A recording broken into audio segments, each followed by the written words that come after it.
Saudara, pesta olahraga dunia The World Games ke-12 Chengdu, Tiongkok resmi ditutup. Tuan rumah menjadi pemuncak klasemen dengan 36 medali emas. Sementara Indonesia berada di posisi 20 dengan 4 medali emas.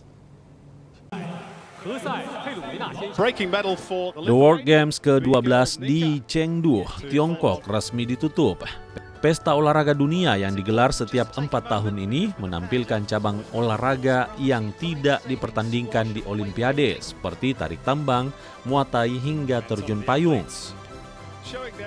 Tuan rumah, Tiongkok, keluar sebagai juara umum dengan meraih 36 medali emas, 17 perak dan 11 perunggu. Disusul Jerman dan Ukraina di 3 besar.